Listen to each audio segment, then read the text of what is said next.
to another episode of 4Tims in a Podcast. You join us on Monday the 24th of January. This weekend seen Celtic progress in the Scottish Cup. They beat Alloa 2-1, goals from Georgios Giacomakis and Leo Labada. Saw them take an early 2-goal lead that was pretty comfortable for the Celts as they had a stroll out in Alloa. It was made a bit uncomfortable for the last 10 minutes when Connor Salmon headed in, but ultimately I don't think Celtic were ever in any danger. But unfortunately, it did come at a significant cost for Celtic as they lost 3 players to injury. They lost Captain Callum McGregor, Leo Labada and new signing Yosuke Ideguchi, all went off injured. So Danny, I'll come to you. It was generally, I thought it was pretty good performance, especially the first half of Celtic. As I said, it was made a bit uncomfortable for the last 10 minutes, but I don't think there was ever any danger there. Cup set, a lot of the talk after it has been the injuries that Celtic suffered. We just can't seem to get any luck when it comes to injuries. This season seems to be every week somebody's going out or somebody's going down in that same out for a couple of weeks. The McGregor one was just a complete freak. Just unbelievable that you get you think you're getting players in, you sign 3 players, you sign before the window opens, you sign a couple more and you think you're getting a team together, and then all these injuries happen. Tackle on Ideguchi was an absolute shocker. I think the boy won the ball by accident. I think just completely unnecessary the way he went in for the tackle. I keep hearing this thing about pulling out. Ideguchi pulled out a 50-50. That's just the most ludicrous talk there's ever been. There's no 50-50. It's just an awful tackle. And we're now looking at another stretch of games without some key players. So what else is new this season? Absolutely, as you say, it's quite incredible. When we signed Matt O'Reilly on Thursday night and a Friday, it was sort of, you had a few people speaking about how we didn't need an arm midfielder, and then we go and lose 2 on Saturday night. But Andy, what did you make of the game? It was relatively comfortable, but now, as Danny said, that's we can't seem to catch a break, and especially that midfield. You think about it, for the best part of the first half of the season, it was Rogic, McGregor and Turnbull, and I know Rogic is only international duty, but for this next wee stretch of games, which is very vital for our season, we're going to be without all 3 and possibly Yosuke Ideguchi as well. It was a comfortable game in terms of the wee 10-minute spell at the end, but even at that, I was never really fearing for. It never really crossed my mind that it was going to be 2 each or anything like that. That didn't really concern me. I'd say on the game itself, wasn't for Giacomakis to get a goal, took it really, really well. He was unlucky with the other one, he was through in goal. I mean, he maybe should have cut it to Maeda, but Brigman is just trying to get himself up and running. So again, I wasn't too frustrated by that. And then again, Abada took his goal really, really well. We've spoke multiple times about the shite that he gets off of people, but I don't know. Football hipsters wanting to be football hipsters. I seen something today and it was like something like 19 goal involvements, which for a boy at his age is just fucking bonkers. Like, fair play to him, moving country, young boy. So he's really making a dent at Celtic, and he is only going to improve. Just to obviously mention Dame, I thought they had really good games, and good to get a goal for the both of them. Like it's always a positive. I feel as if this season's just been marred with injuries and just everything happens at the wrong time. It's always the same. Obviously, it's sort of coinciding now with an international break. Granted, we're not losing as many as we feared to lose, but Ideguchi, you're like, right, here's one of the obviously the Japanese boys not getting called up, and then he gets injured. You're losing Rogic to an international call-up, and straight away then you're getting Callum McGregor getting injured, so another midfielder goes, and then Abada. It's just one thing after another at times. I mean, you sign 3-4 players and then 3 get injured. That's with 2-3 call-ups as well. It really just sort of fucking, when it rains, it pours at Celtic at times. But again, it really could be the opportunity for, Giacomakis got his goal. It could be the opportunity when he goes and we play Hearts, we play Dundee United, we play Rangers, and so he makes his mark in these games. Similar to the O'Reilly that's just come in. I mean, realistically, he might have had to sort of bide his time and get minutes here and there when Rogic goes off, but now Rogic is obviously going to be away in international duty. David Turnbull's injured. It could be the making of him at Celtic. He could come in and hit the ground running, which I fingers crossed is what he does. But again, like, Yota's coming back, which is obviously a positive as well. So it's difficult, but I think we're in a better place to deal with something like this now than we were obviously when it happened early on in the season, which is pleasing. We spoke obviously in the last pod about maybe wanting another signing. We thought there would be another signing, and then obviously O'Reilly came in, and I suppose you look at it now and see, I wouldn't mind another one again, but I think we've got enough there to see us through. It's just you're going to have a wee bit of luck here and there, but as long as we keep the fitness high, fingers crossed we don't get any more fucking injuries, then I think we'll be all right. There should be enough there, and as I said, you've got Julian sort of teetering back into the fold. You get minutes out of Jota the other day, put a fucking wonderful crossing for Maeda, who was unlucky to get a goal, actually. Got to mention that. But I'm disappointed, obviously, because you want to be full strength and have everybody to pick for. But I think there's enough there that I'm no hitting any panic buttons or anything like that, Darren. I think we should have enough to see us through this sort of next wee batch of games that's coming up. I think we've certainly got enough numbers in midfield to get through. It's just whether the quality's the same. I know the players that are out are going to be hard to replace, but as you mentioned, for a few of them, it's an opportunity. And look, you always think back to the striking days when Brown gets suspended and Hartley and Rob formed a partnership and they took us to the title. And I wouldn't expect that you wouldn't see Rogic or that get back in the midfield, but it does give an opportunity to these guys that are sitting on the sidelines, like your McCarthy, Beaton, O'Reilly, and even guys like Sorrell, who are sort of out the picture at the moment. The fact that we have these injuries might give them a wee bit of hope that they might be able to play their way back in the team. But Tony, what did you make of Saturday's game? As we've mentioned, it's just Celtic just we thought it was maybe going to be a first half of the season sort of thing in terms of how bad their injuries were getting, but that's only the second game back and it's hit us again. I mean, first in the performance, I thought it's always going to be a tough game. Away to Alloa, shitey pit, and they're always going to stick the boot in. So the main thing was the result, and we got that despite a kind of half-nerve the last 10 minutes. But I think probably in rewatching the highlights, we could have won that game a lot more comfortably. Happy for Giamakis. I thought he took his goal really well. It was a great ball under scales, and he finishes it well. And Abad, as he says, his finish was great. There was still a lot of good things about Saturday in terms of the identity and the way we played, but the finishing was a bit off. Callum McGregor, just pure bad luck. A few people have been unhappy that the manager played him, but I think a lot of people have made the point that Scott Brown played in a lot of games. I think there was games we were playing full teams against Brecon, and your captain was playing. I don't think you can blame the manager. I can understand people being unhappy that he brought Kyogo on against Betts and a dead rubber, but I think this is completely different, and I didn't have any problems with Callum McGregor starting. He's the cap. It's a massive competition for us that we want to win, so I don't mind him playing, and it was really unlucky. I mean, I don't know how long he's going to boot for. I find it quite interesting. Celtic TV put up I think it's a minute clip with Postecoglou asking how McGregor is, and it says it's an update, but doesn't really give anything away, and it's the only footage they've put out for the last 6 or 7 hours, and it's just Anne saying that basically McGregor was feeling slightly better after the initial knock. Hopefully he won't boot for long, so I don't know if that means it's a case of he gets a mask on like we've seen players do in the past and he comes right back into it. If that happens, it would be a tremendous boost, because you don't want to lose your captain for any real period of time. You need your captain. I mean, when you used to look at the fixture list, I think obviously Ibrox away, Pittodrie and Tynecastle, they are the big ones. I'm actually excited for Wednesday. I know we've come up against a lot of injury problems, but I still think it's going to be, I think he'll need to start O'Reilly. For me, O'Reilly starts. I think he's been leading the way for MK Dons. If he wants to play for Celtic, then this is the games you need to come into and put in her performance. Hearts away, Aberdeen away, Hibs away, even Livy away, which has been probably trickier than every other one of them. These are the games that it's all about. It's going to be a great atmosphere, no doubt. It's a shame that some of the seats will be empty due to just a lot of shite between clubs and away tickets, but I think it'd be a great game for him to come into. I think Hatate will come back. It looks as though Degucci won't make it. I've seen some quotes from Anne saying he'll be out for a wee while, so I'm assuming Beaton fits into the centre midfield role. And then you've still got the likes of Jota, who I thought it looked really sharp when he came on against Alloa. I was delighted to see him back. He's a massive player for us. Giamakis, again, a chance for him to get right and about it and make himself a hero. It could suit. It'll be a physical game. He has a big physical presence. He allows us to whip balls into the box, and then maybe it'll be Abada or Forrest on the right. I would start Abada if he's recovered from his injury, and then the back line, I would assume Taylor and Juranovic will come back in. So we've still got a lot of good talent on the pitch. It's going to be a hard game. Tynecastle is a hard game. We lost there the first game of the season, but we've still got options. It's not as desperate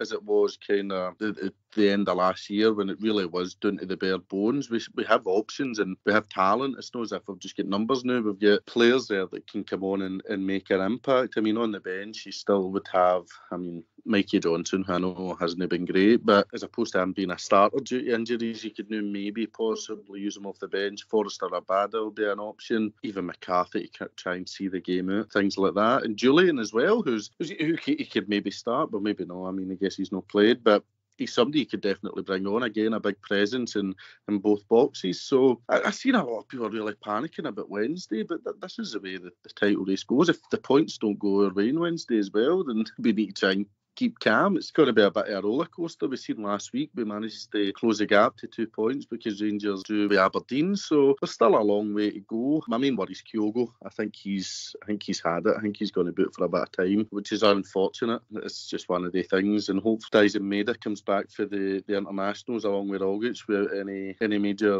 injuries or any hiccups and can come right back into it when they return. So it looks as though we'll boot out of them for the next 3 games, which are 3 massive games. 3 games I think we need to win if we really want to push for the title and put some real pressure on Rangers. Then I think we need to win the next 3 games, which is easier said than done. But anyway, I'm quite relaxed. I'm looking forward to Wednesday. It's obviously a good game, and I think it's more an opportunity for other players. It's a massive opportunity for Giamakis, and I hope it's a massive opportunity for Riley, who what we've seen, and I know a lot of people don't like the stat shaggers, as they call them, and the people that do all the kind of XG stuff, but looking at their kind of, I don't know how you would explain it, they give kind of documented reviews of the players. It seems as though he fits Sanchez's style of play, and he could be very effective for us. So it's a matter of seeing how we get into the game, waiting for complete confirmation on length of time for injuries. But no, again, I'm glad when the next round of the Scottish Cup, which was what the main aim was. It's a shame it came at such a cost, and I look forward to playing Wraith Rovers next month when that comes along. But quite relaxed for Wednesday, and I think that's what we'll need. I think we'll need calm heads if we're going to be in a title race. Do you know, I think I'm the same, Tony. I think I'm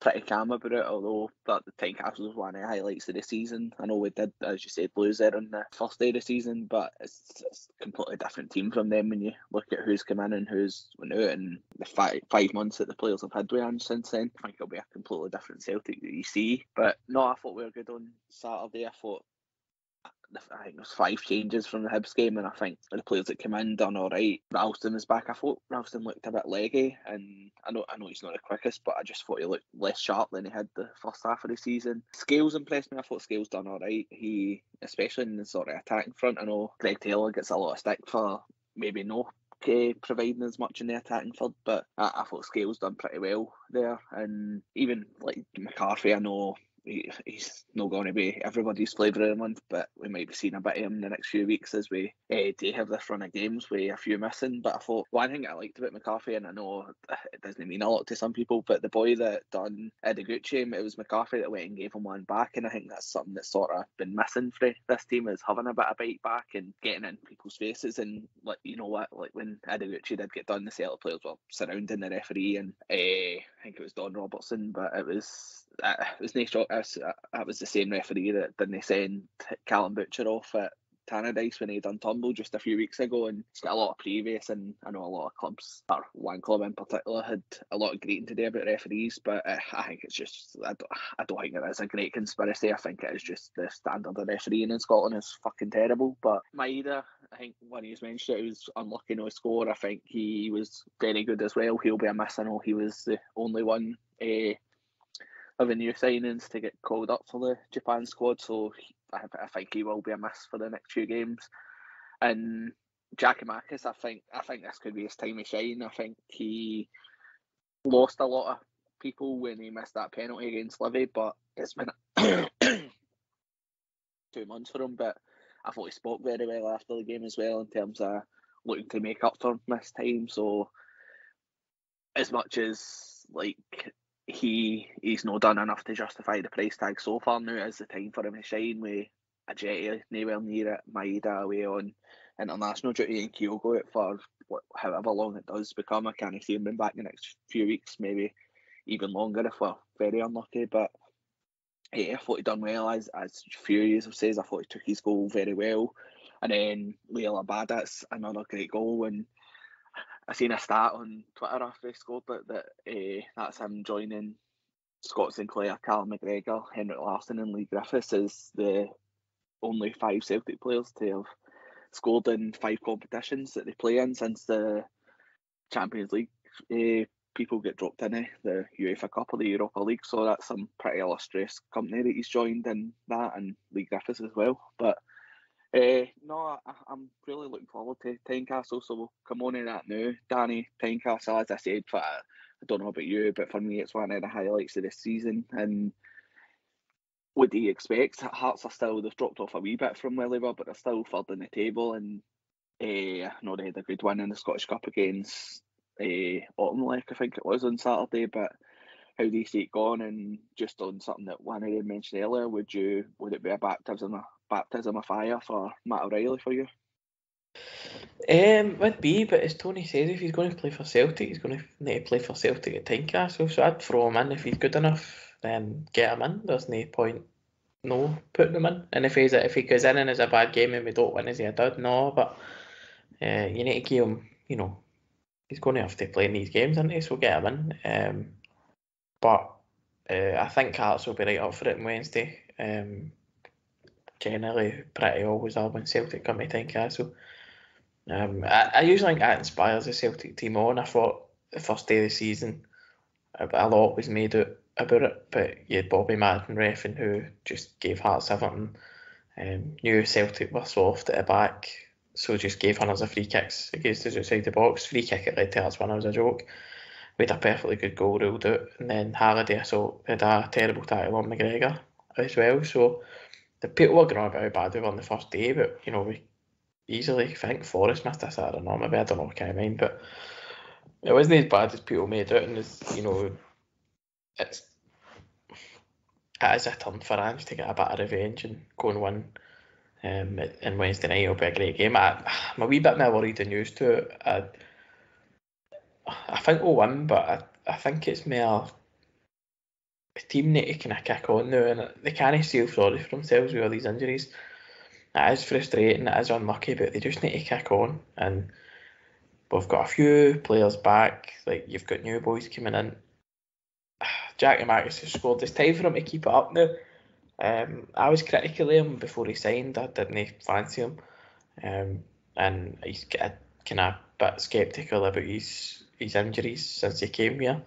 But to be fair to him, he did speak very well after the game. And this is a big game. He signed him for £2.5-3 million. He's got to go to Tynecastle and score. So looking forward. I'm really looking forward to it. It'll be a good game. But if we're up for it and we play well, then we'll win. But it's just a case of if we can get it, I don't think we can afford to lose many more points in the league. It would be a big feather in the cap to go to Tynecastle and win in the current situation. But I look forward to it, and I think we will win, but I'm a wee bit more nervous than you two.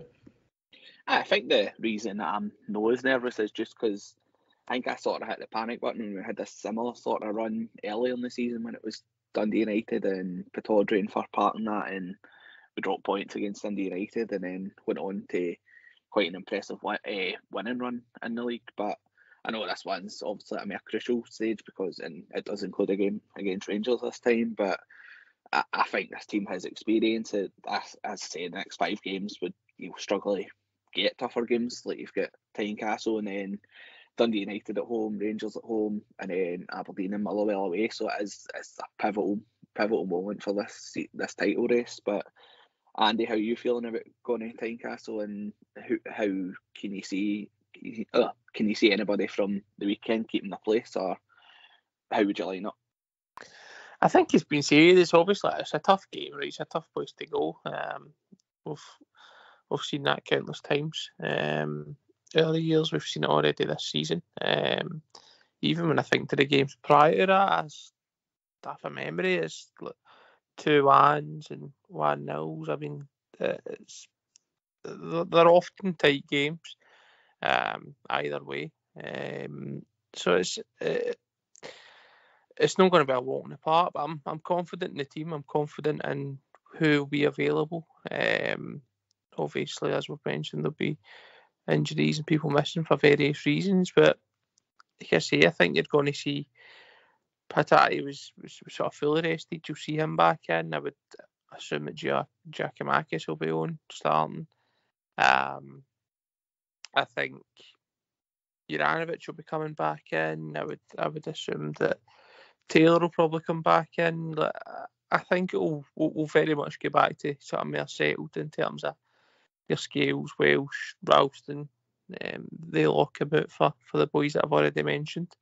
But it's, again, Abad is obviously, I don't really know what the update is on him. In terms of if he'd be ready to start the game, but I would assume that if he is sort of fit enough to start, that he will. Given obviously his contribution so far this season and scored again, then it's only right that he would deserve to keep that spot. But I think the big man will be O'Reilly. I see him starting. I think the boys are right. Like, players like this, part of the selling point I come in to say, like, is playing in big games. It's playing a pivotal part in a title race. It's sort of making your mark and becoming loved by the fans, and let's be honest, putting your name out there and sort of playing for these big nights. And going to Tynecastle, it's one of these sort of games that players want to play in. It's obviously a good atmosphere, minus as Tony already mentioned, the shit show with the half a stand that's going to be empty. But aside from that, it's one of the games that players come up here to play in, outside of the obvious one. So looking forward to it. Looking forward to seeing the team hopefully rise to the challenge. I do think it'll be O'Reilly in. I'm looking forward to seeing Hatate again. Nice to give him that wee rest. I'm sure that would have done him a world of good. But we've seen enough of him against Hibs to think that he's just going to look like a diamond week in, week out, to be honest. But I am.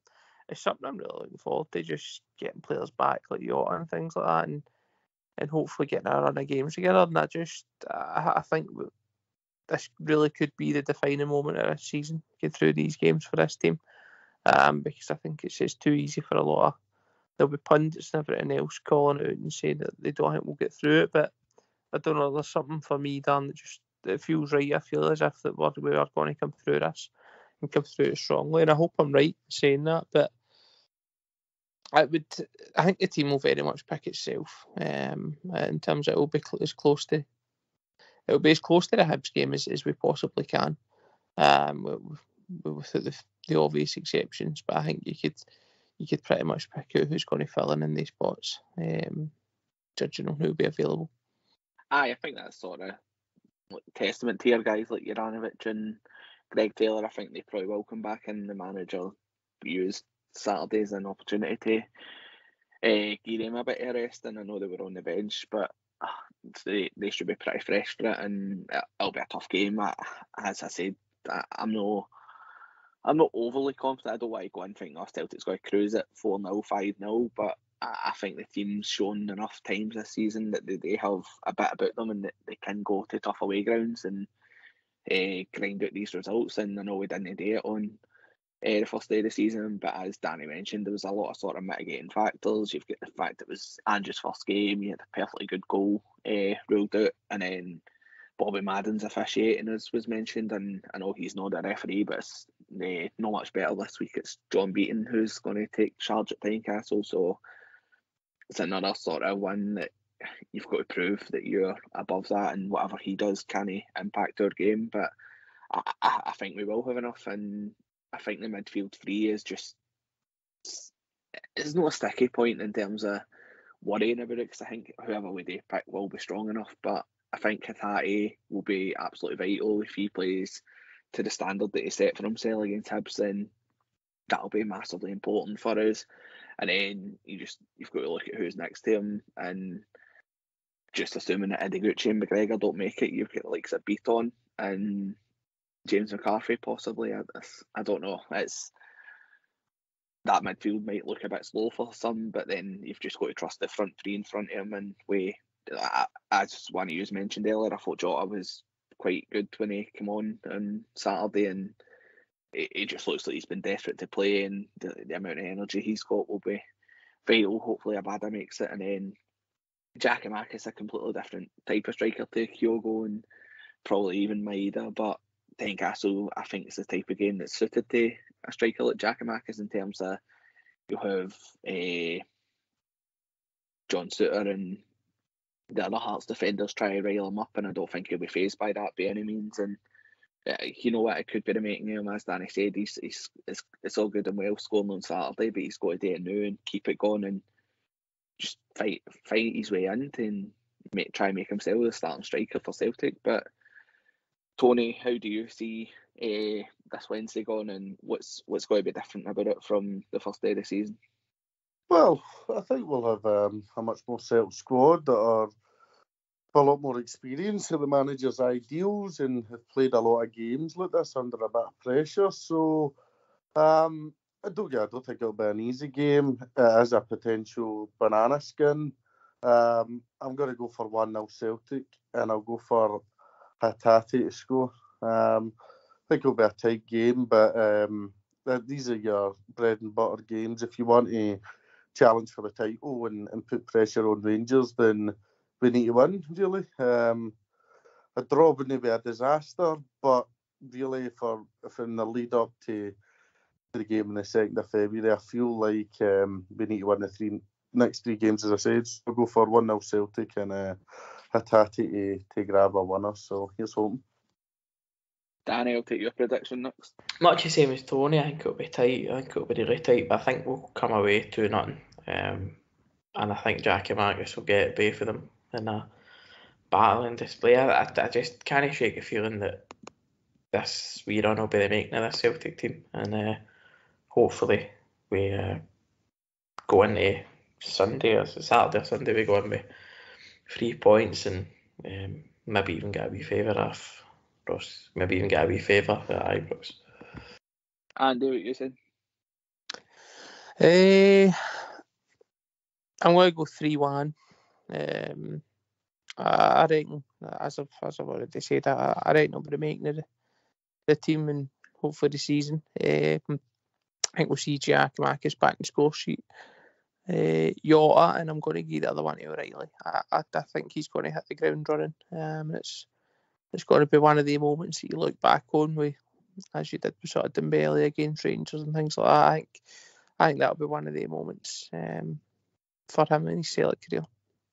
I certainly hope so. I'm going to go for 2-1 to Celtic. I'd love us to just go and get a few early goals. I know I hate mentioning them on here, but the way that the Huns did it, Tynecastle a few weeks ago when they just went there and sort of killed the game early on, I'd love us to go out and do that, just get early goals and sort of put Hearts on the back foot. But I think everything's just pointing towards it being a really tight game, and it'll be fine margins, but I think the difference will be that Celtic will come out and top 2-1 this game instead of Hearts as it was in the first day of the season. I think that Rio Hatate, as I said, I think he'll be absolutely vital, and I think he'll go on the score sheet as well.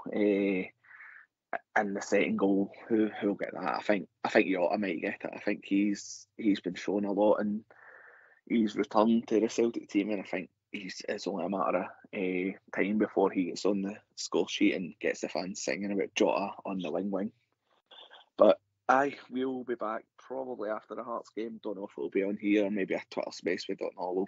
We'll keep an eye out on our socials and we'll keep you updated. But thanks very much for everybody that's took the time to listen. And hail.